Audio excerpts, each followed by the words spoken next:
सगळ्यात महत्त्वाची बातमी, वसंत मोरे यांनी मनसेला जय महाराष्ट्र केलेला आहे। सकाळी पोस्ट करून नाराजी त्यांनी व्यक्त केलेली होती। आता मला कुणाकडूनही अपेक्षा नाही असं वसंत मोरे म्हणालेले होते पोस्टमध्ये।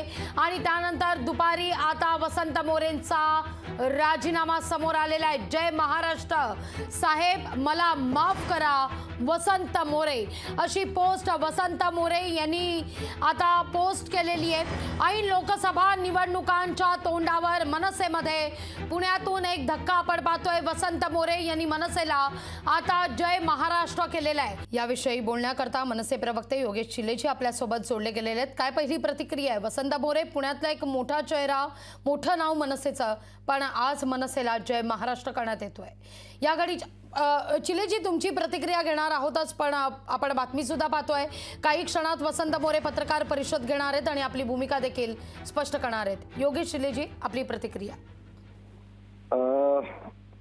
वसंत तात्या काही दिवसांपासून नाराज होते, त्यांच्या राजीनाम्यावरून कळतंय, परंतु अजूनही मला वाटत नाहीये त्यांनी त्यांचा निर्णय तसा जाहीर केलेला आहे। त्यांची एकदा फक्त राज साहेबांबरोबर भेट झाली की तुम्हाला पुढचं चित्र स्पष्ट होऊन जाईल।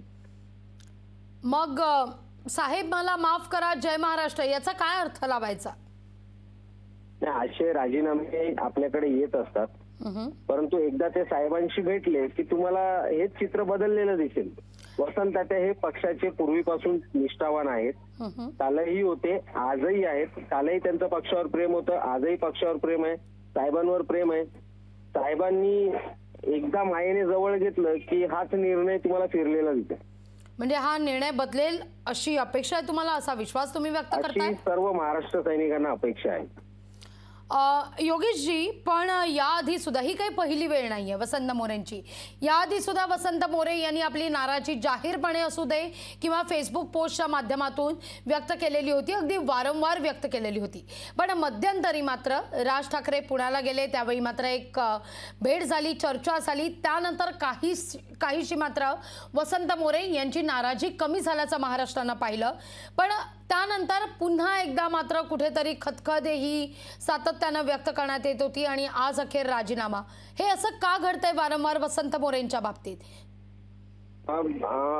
तुम्ही साहेबांची नाशिकची सभा बघितली असेल तर त्यांनी सर्व महाराष्ट्र सैनिकांना एक खूप महत्त्वाचा संदेश दिलेला आहे। तुम्हाला जर राजकारणामध्ये टिकायचं असेल तर तुमच्यामध्ये संयम असणं अत्यंत गरजेचं आहे। बरोबर। आम्हाला असं वाटतं की वसंत तात्या मोरेंचा संयम कुठेतरी कमी पडतोय, परंतु ते राखतील। एकदा साहेबांची त्यांची भेट झाली तर पुन्हा याच्या पुढे ते संयमाने वागतील याची सर्व महाराष्ट्र सैनिकांना खात्री आहे।